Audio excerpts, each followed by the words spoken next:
This place looks like a desert. White sand runs all the way to the horizon with no trees and no grass on it, and it is bone dry. Between the dunes, there is not a single river, not even a stream. But when the rainy season comes, in just a couple of weeks, tens of thousands of lakes appear among the sandy hills, deep enough for fish to swim in. And this water does not come from the sea or from a river. It rises straight up from under the sand. How do dry dunes turn into thousands of lakes every year? Where do the fish come from again, when just moments ago there was only dry sand here? And how do people live here at all when the sand keeps burying their homes and families have to leave them behind? The first trick is in the word desert itself. Any other desert dies without water, but Lençói is the opposite. It is drenched in it. More rain falls here than on soggy London. A land counts as dry when it gets less than 10 inches of rain a year, while here it gets around 63, almost 6 times more. And nearly all of it pours down from January to May, when tropical downpours sweep the coast. Scientists have even called Lençóis the only desert on Earth with water, though by its climate it is not a desert at all. It only pretends to be one. But here is the strange part. Water is everywhere, and yet trees still cannot take hold in the sand, as if something keeps them from putting down roots. And the sand itself is to blame. It never stays in one place here. What makes it stranger still is that the sand is not even from here. In an ordinary desert, sand is usually born on the spot, carved out of rock by the sun and the wind. But this sand came from far away, and it was carried here not by a storm, but by water. 2 rivers, the Parnaíba and the Preguiças, have spent centuries washing sand out of the heart of the continent and carrying it into the ocean. From there, 4 forces pass it along. The current drags the sand down the shore, the tide lays it out on the beach twice a day, the sun dries it, and the wind pulls it onward. Off the sea, the wind blows one way for months, driving the dry grains dozens of miles inland. So, along the whole coast, a giant conveyor belt keeps running, and it never stops for a single day. The dunes are still growing today. The tallest already stand about 130 feet high, as tall as a 12-story building. The sand itself is ancient, but the dunes are young. They are only a few thousand years old.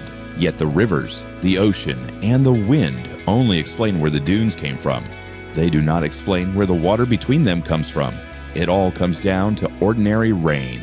You would think it should soak into the sand in minutes, the way a puddle vanishes if you pour a bucket out on the beach. In the Sahara, the Arabian Desert, or the Gobi, that is exactly what would happen. The rain would sink into the sand and be gone. But in Lençói, it stays. Here the water does go down, but it hits a dense layer of clay and rock that it cannot pass through, and it starts to build up right under your feet. By the middle of the season, the sand is soaked through, like a sponge that can hold no more, and the extra water rises to the surface in the lowest spots between the dunes. So the lakes of Lençói are not just puddles left by the rain, they are groundwater that has come up to the surface. And here is the interesting part. It is fresh and clean, even though the salty ocean is right next door. The water is blue in some lakes and green in others, and always clear to the bottom. The blue comes from the clean white sand under the water, and the green from a thin layer of algae on the bottom.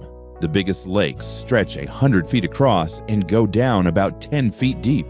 Together, at the peak of the season, they cover almost half the park, but they do not last long. They are fullest from July to September, and then, under the hot sun, the water evaporates and sinks back under the sand. In the shallow lakes, it drops almost 3 feet in a month. And so they vanish quietly, just as they arrived. Now we know where the water comes from. What we still do not know is this: why this place never looks the same twice. The reason is that it is not only the water that moves here. The dunes themselves move too. The wind pushes them inland, and they creep along at 13 to 80 feet a year. Whole chains of dunes stretch for dozens of miles and slowly advance on everything ahead of them. That is why the lake you swam in this year will be under a dune the next, while a new one opens up farther on. The sand here is so fine and dry that it flows down a slope like water. And now it is clear why no forest grows on the sand. It slides out from under the roots before anything can take hold. The The wind reshapes the surface all the time and wipes away every track, so the locals find their way not by maps or tire marks, but by the wind and the ridgelines of the dunes. The same dune that was flat in the morning looks different by evening. The landscape is so alien that Marvel filmed Vormir here, the distant planet from The Avengers. People call Lensois the desert that breathes. It rises and falls along with the water and the wind. But if the lakes dry up completely every year, where do the fish come back from? Picture a lake that has vanished completely, not shrunk, gone with nothing but dry sand where it used to be. A few months pass, the rain returns, and in that very hollow, a fish is swimming again. In a place that dries out to nothing every year, there should be no fish at all. But there is. When a lake dries up, the wolffish, known here as the Trera, digs deep into the wet mud and goes still. While the sand above stays dry, it waits down there and breathes air, and it comes back to life when the water returns. The one that waits the longest is the Pininga turtle, found only on this stretch of coast. It burrows into a dune and slows its body almost to a full stop. Half a year with no water, no food, no movement until the first rains. But the one that goes furthest is not the one that hides. The annual fish live less than a year, and when the lake dries up, they die along with it. But not before they lay eggs in the sand that can survive the drought. The eggs wait for months, and with the first rain, the young hatch out of them within hours. And when the water is high again, the lakes join up with one another and with the nearby rivers, and new fish come in through those channels. And the most amazing thing is that in this world, where everything is forever dying and coming back to life, there are people living too, and they have no plans to leave.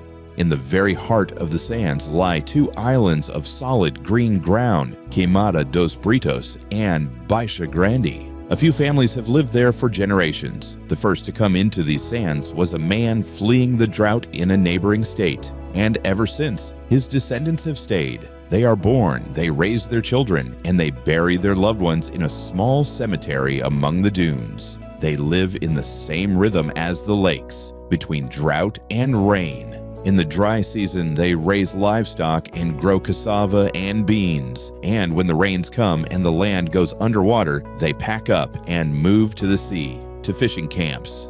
To a tourist, a dune is a beautiful view. To someone who lives here, that same dune is a threat that creeps closer year after year. The sand advances, and sooner or later, a family has to take their home apart and move deeper into the oasis. The house of one local man's father is long gone under the sand. Where the doorstep once was, there is now nothing but a slope of white sand. And this is how the place lives.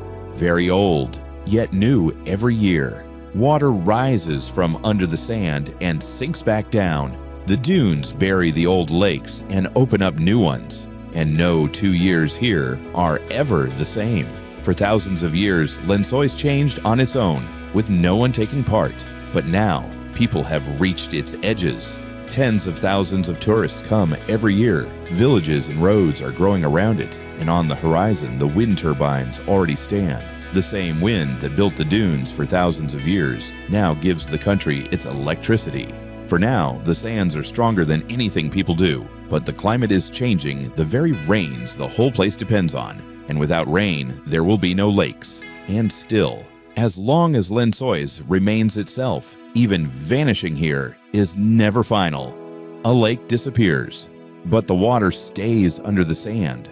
A fish dies, but its eggs wait for the next rain. A house goes under a dune, but the family builds a new one a little farther on. Nothing here is ever gone for good. Lensois is not a desert where water suddenly appeared. It is a place where water, wind, and life decide anew each year who stays on the surface and who slips away beneath the sand.